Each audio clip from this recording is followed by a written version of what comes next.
Hello friends, स्वागत है आपके अपने चैनल MCQ वाला में। हम आज अपनी लूसेंट की सामान्य ज्ञान की सीरीज लेकर आए हैं, जो आज पहला पार्ट होगा। ठीक है फ्रेंड, जो हमारी अपकमिंग यूपी पेट की एग्ज़ाम है उसके लिए, उसके हिसाब से यह वीडियो बहुत ही ज़रूरी है। ठीक है फ्रेंड्स, तो चलिए हम लोग इसको ख़त्म करते हैं जब तक कि हमारा पेपर नज़दीक नहीं आता। वैसे तो नज़दीक आ गया है, एक दो हफ्ते बचे हैं, फिर भी एक दो हफ्ते में इसको हम लोग कंप्लीट कर लेंगे। ठीक है फ्रेंड, चलिए स्टार्ट करते हैं। पहले सिलेबस देख लें क्या क्या दिया गया है इसमें। आप इसमें फ्रेंड्स देख सकते हैं कि कौन कौन सी टॉपिक्स दी हुई हैं जिनको हम कवर करेंगे। एक तरह से पूरा महासंग्राम ही करना है। अगर हमको यूपी पेट निकालना है तो एकदम जी जान लगा देना है। ठीक है फ्रेंड्स, और भी है फ्रेंड्स, देखिए ये पूरा सिलेबस हमारा रहा। ठीक, चलिए हम एक एक करके कवर करते हैं। ठीक है फ्रेंड, अगर चैनल अच्छा लगे तो लाइक और सब्सक्राइब अपने फ्रेंड्स को ज़रूर शेयर करिए। ठीक है फ्रेंड, थ्योरी लेकर चलेंगे, MCQ भी लेकर चलेंगे। ठीक है फ्रेंड्स, भारत का इतिहास। ठीक फ्रेंड्स, इतिहास में क्या देखेंगे हम? भारत का इतिहास। ठीक है फ्रेंड, चलिए देखते हैं। उत्तर में हिमालय से लेकर दक्षिण में समुद्र तक फैला यह उपमहाद्वीप भारतवर्ष के नाम से ज्ञात है, जिसे महाकाव्य तथा पुराणों में भारतवर्ष अर्थात भरतों का देश तथा यहाँ के निवासियों को भारतीय अर्थात भरत की संतान कहा गया है। भरत एक प्राचीन कबीले का नाम था।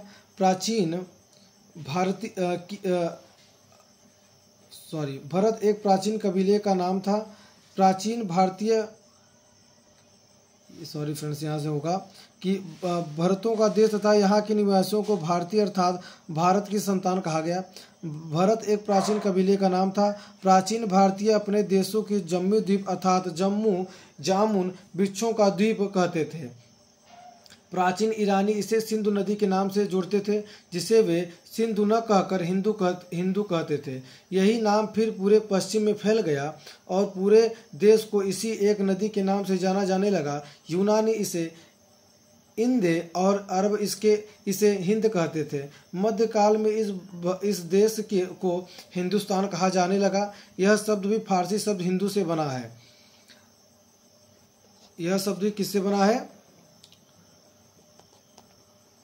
यह शब्द फारसी शब्द हिंदू से बना है। यूनानी भाषा के इंदे के आधार पर अंग्रेज इसे इंडिया कहने लगे। तो कैसे भारत का क्या नाम पड़ा गया है, इन पूरा डिटेल में इसमें बताया गया है फ्रेंड्स। तो इसको देखिएगा, MCQ करना।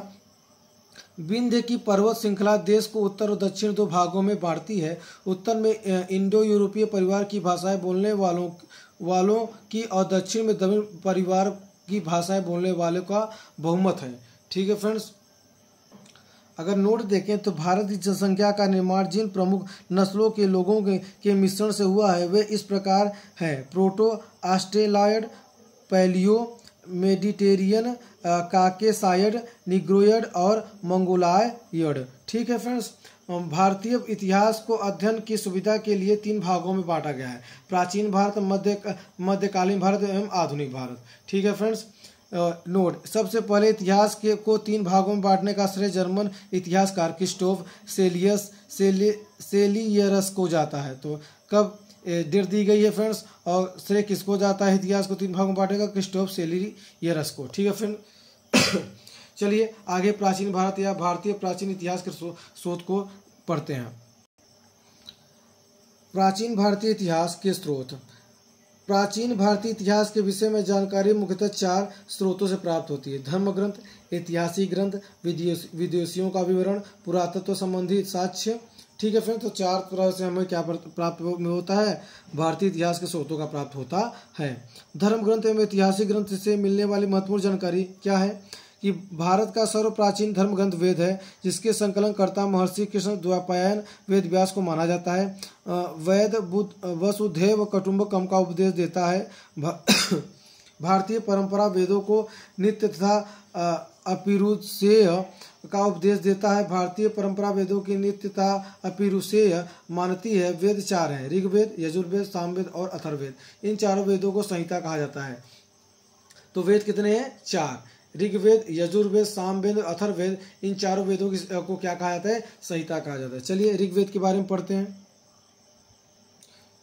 ऋग्वेद ऋचाओं के क्रमबद्ध ज्ञान के संग्रह को ऋग्वेद कहा जाता है। इसमें 10 मंडल, 1028 सूक्त, वाल्मीकिल्य पाठ के 11 सूक्तों सहित एवं 10,462 ऋचाएं। इस वेद की ऋचाओं को पढ़ने वाले ऋषि को होत्रु कहते हैं। इस वेद से आर्य के राजनीतिक प्रणाली, इतिहास कार्य एवं ईश्वर की महिमा के बारे में जानकारी मिलती है। विश्वामित्र द्वारा रचित ऋग्वेद के 3रे मंडल में सूर्य देवता सावित्री को समर्पित प्रसिद्ध गायत्री मंत्र है। इसके 9वें मंडल में देवता सोम का उल्लेख है। ठीक है फ्रेंड्स। इसके 8वें संस्करण की हस्तलिखित ऋचाओं को खिल कहा गया है। आगे ऋग्वेद का सबसे बड़ा 10वां मंडल है। इसमें नति स्तुति सूक्त, नदियों की प्रशंसा, पुरुष सूक्ति, वैदिक समाजशास्त्र, नासदीय सूक्ति, ब्रह्मांड के सृजन से संबंधित विभिन्न अनुमान, सूर्य सूक्त, विवाह श्लोक आदि सम्मिलित हैं। ठीक है फ्रेंड्स, चलिए आगे बढ़ते हैं।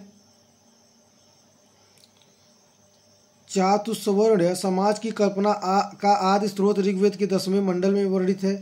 पुरुष सूक्ति है, जिसके अनुसार 4 वर्ण ब्राह्मण, क्षत्रिय, वैश्य तथा शूद्र आदि पुरुष ब्रह्मा के क्रमशः मुख, भुजाओं और जांघों और चरणों से उत्पन्न हुए हैं।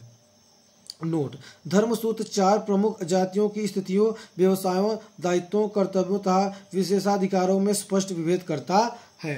जैसे ऋग्वेद के कई परिच्छेदों में प्रयुक्त अधन्य, जिसका वर्णन किया जा सकता है, शब्द का संबंध गाय से है। ऋग्वेद में ब्रह्मा का उल्लेख तो है किंतु आत्मा का नहीं है। ठीक है फ्रेंड्स। चलिए ईसा पूर्व एवं ईस्वी क्या होता है देखते हैं।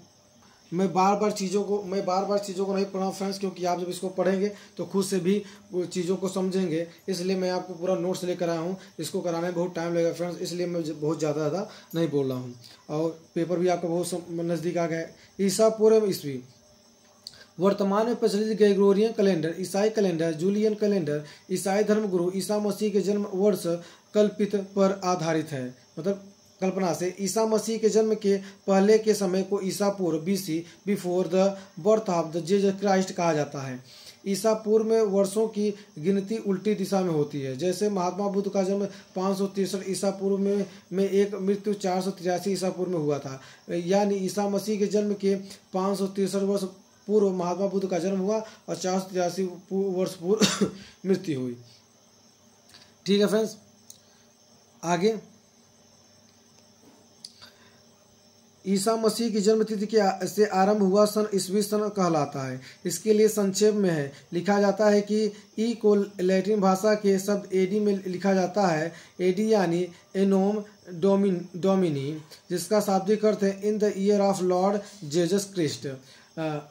विसेंट आर्थर स्मिथ ने प्राचीन भारत का पहला सुव्यवस्थित इतिहास अर्ली हिस्ट्री ऑफ इंडिया 1904 में तैयार किया। इस पुस्तक में 1/3 भाग में केवल सिकंदर का आक्रमण वर्णित है। इसमें भारत को स्वेच्छाचारी शासन वाला देश कहा गया है, जिससे ब्रिटिश शासन की स्थापना से पहले कभी राजनीतिक एकता का अनुभव नहीं हुआ। उन्होंने लिखा है, वस्तुतः भारतीय इतिहासकारों का सरोकार शासन के एकमात्र स्वरूप तानाशाही से ही है। चलिए आगे देखते हैं। वामनावतार, जो भगवान विष्णु का अवतार है, के 3 पौगों के आख्यान का प्राचीनतम स्रोत ऋग्वेद में ही मिलता है। वामन अवतार भगवान वामन श्री हरि के पहले ऐसे अवतार थे कि जो मानव रूप में प्रकट हुए थे। उनके पिता वामन ऋषि एक माता अदिति थी। वे बौने ब्राह्मण के रूप में जन्मे थे। भागवत पुराण के अनुसार वामन अवतार का उद्देश्य भगवान विष्णु द्वारा इंद्र को पुनः स्वर्गलोक पर अधिकार दिलाना था। वामन भगवान को दक्षिण भारत में उपेंद्र के नाम से जाना जाता है। ऋग्वेद में इंद्र के लिए 250 तथा अग्नि के लिए 2500 ऋचाओं की रचनाएं की गई है। नोट: प्राचीन इतिहास के साधन के रूप में वैदिक साहित्य में ऋग्वेद के बाद सप्तपथ ब्राह्मण का स्थान है। अब पढ़ते हैं यजुर्वेद के बारे में। सस्वर पाठ के लिए मंत्रों तथा बलि के समय अनुपालन के लिए नियमों का संकलन यजुर्वेद कहलाता है। इसके पाठकर्ता को अर्धयुग कहते हैं। यजुर्वेद में यज्ञों के नियम एवं विधानों का संकलन मिलता है। इसमें बलिदान विधि का भी वर्णन है। यह एक ऐसा वेद है जो गद्य एवं पद दोनों में गाया जाता है या होता है। अथर्ववेद, सॉरी फ्रेंड, अभी सामवेद बचा हुआ है, सामवेद देख लेते हैं। सामवेद, साम का शाब्दिक अर्थ है गान। इस वेद में मुख्यतः यज्ञों के अवसर पर गाए जाने वाले ऋचाओं मंत्रों का संकलन है। इसके पाठकर्ता को उद्रादु कहते हैं। इसका संकलन ऋग्वेद पर आधारित है। इसमें 1010 सूक्ति हैं जो प्रायः ऋग्वेद से लिए गए हैं। इसे भारतीय संगीत का जनक कहा जाता है। ठीक है फ्रेंड, चलिए देखते हैं आगे अपना नोट। यजुर्वेद तथा सामवेद में किसी भी विशिष्ट ऐतिहासिक घटना का वर्णन नहीं मिलता है। अब पढ़ते हैं अथर्ववेद के बारे में। अथर्ववेद अथर्वा ऋषि द्वारा रचित इस वेद में कुल 771 मंत्र तथा 31 मंत्र तथा लगभग 6000 पद्य है। इसके कुछ मंत्र ऋग्वेदिक मंत्रों से भी प्राचीनतर हैं। औषधों का उल्लेख सबसे पहले अथर्ववेद में मिलता है। ऐतिहासिक दृष्टि से अथर्ववेद का महत्व इस बात में है, इसमें सामान्य मनुष्यों के विचारों तथा अंधविश्वासों का विवरण मिलता है। पृथ्वी सूक्त अथर्ववेद का प्रतिनिधि सूक्त माना जाता है। इसमें मानव जीवन के सभी पक्षों, गृह निर्माण, कृषि की उन्नति, व्यापारिक मार्गों का गहन खोज, रोग निवारण, समन्वय, विवाह तथा प्रणय गीतों, राजभक्ति, राजा का चुनाव, बहुत से वनस्पतियों एवं औषधियों, साप, वशीकरण, प्रायश्चित, मातृभूमि, महात्म्य आदि का विवरण दिया गया है। इस मंत्रों में जादू टोना का भी वर्णन है। आगे देखते हैं। अथर्ववेद में परीक्षित को कुरुओं का राजा कहा गया है तथा कुरु देश की समृद्धि का अच्छा चित्रण मिलता है। इसमें सभा एवं समिति को प्रजापति की 2 पुत्रियों कहा गया है। वेदों की भी कई शाखाएं हैं जो वैदिक अध्ययन और व्याख्यान से जुड़े विभिन्न दृष्टिकोणों का प्रतिनिधित्व करती हैं। साकल शाख ऋग्वेद से जुड़ी एकमात्र जीवित शाखा है। यजुर्वेद को शुक्ल यजुर्वेद और कृष्ण यजुर्वेद 2 शाखाओं में बांटा गया है। मध्यन्ध और काढ़ व शुक्ल यजुर्वेद अथवा वाजसनेय संहिता की शाखाएं हैं। कृष्ण यजुर्वेद से जुड़ी शाखाएं काठक, कनिष्ठल, मैत्राणी और तैत्तिरीय, कौथुम, राणायनीय एवं जैमिनीय या तलवार का सामवेद की शाखाएं हैं। अथर्ववेद की शाखा शौनक और पैपलाद हैं। नोट देख लीजिए। सबसे प्राचीन वेद एक सबसे बाद का वेद अथर्ववेद। सबसे प्राचीन वेद ऋग्वेद एवं सबसे बाद का वेद अथर्ववेद कहलाता है या होता है। आगे देखते हैं। ब्राह्मण, आरण्य तथा उपनिषद।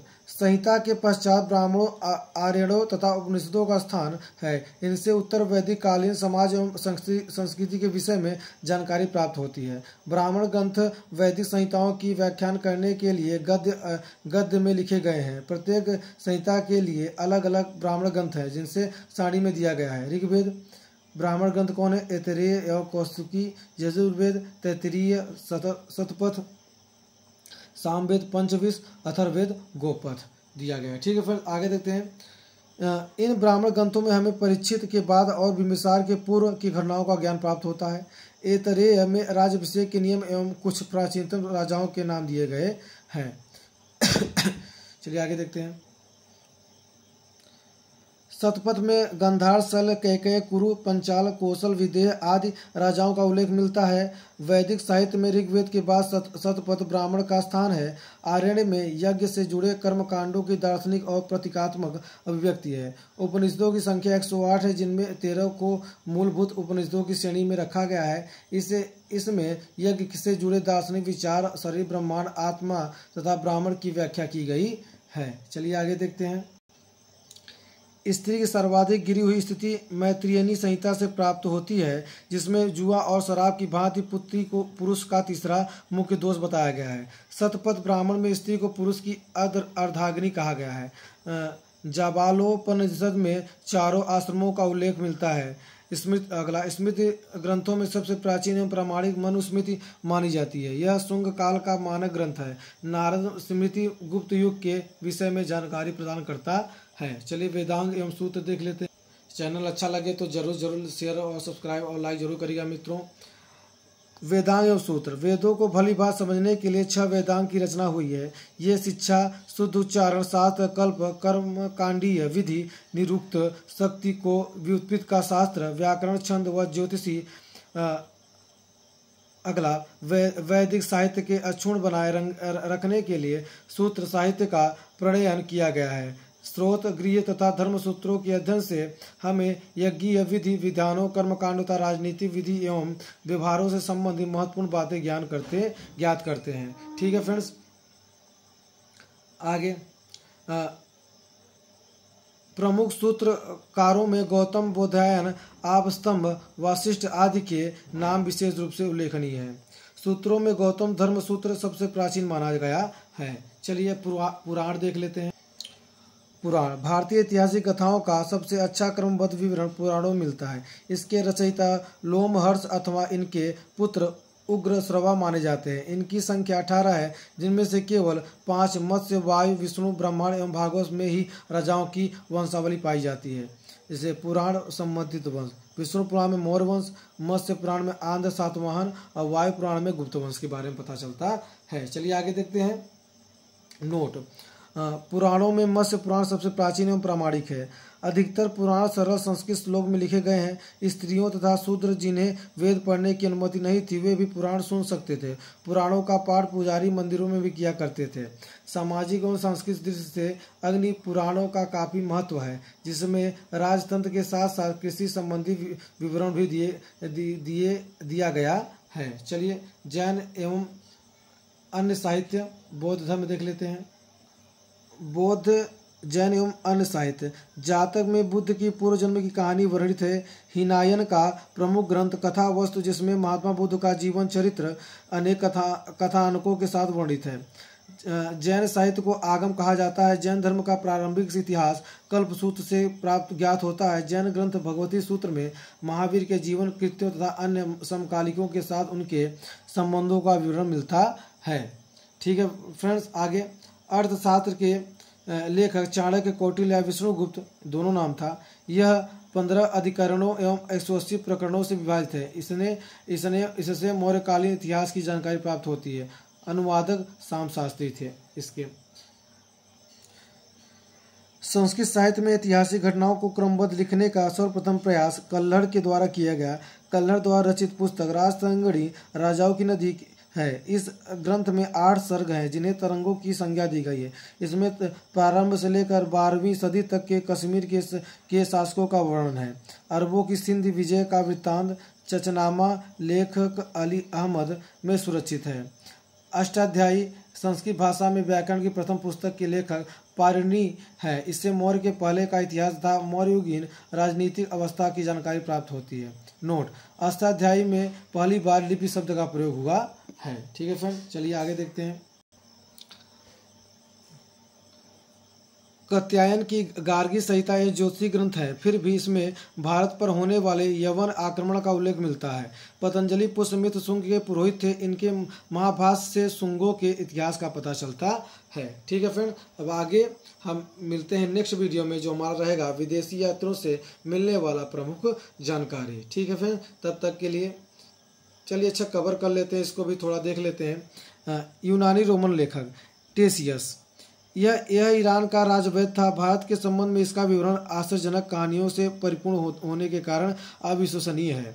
हेरोडोटस, इसे इतिहास का पिता कहा जाता है। इसने अपनी पुस्तक हिस्टोरिका में 5वीं सदी ईसा पूर्व में के भारत फारस ईरान के संबंध का वर्णन किया है, परंतु इसका विवरण भी अनुश्रुतियों एवं अफवाहों पर आधारित है। आगे सिकंदर के बारे में देखते हैं। सिकंदर के साथ आने वाले लेखों में निरियाकस, आनेसिक्रिस्टस तथा अरिस्टोबुलस के विवरण अधिक प्रमाणित एवं विश्वसनीय हैं। चौथा, मेगस्थनीस। मेगस्थनीस यह सेल्यूकस निकेटर का राजदूत था, जो चंद्रगुप्त मौर्य के राज दरबार में आया था। इसने अपनी पुस्तक इंडिका में मौर्य युगीन समाज एवं संस्कृति के विषय में लिखा। आगे डाइमेकस, यह सीरियस नरेश आंतियोकस का राजदूत था, जो बिंदुसार के राजदरबार में आया था। इसका विवरण भी मौर्य युगीन से संबंधित है। आगे डायोनोसियस। यह मिस्र नरेशी टालमी फिलेडेल्फस का राजदूत था जो अशोक के राजदरबार में आया था। ठीक है फ्रेंड्स, आगे देखते हैं।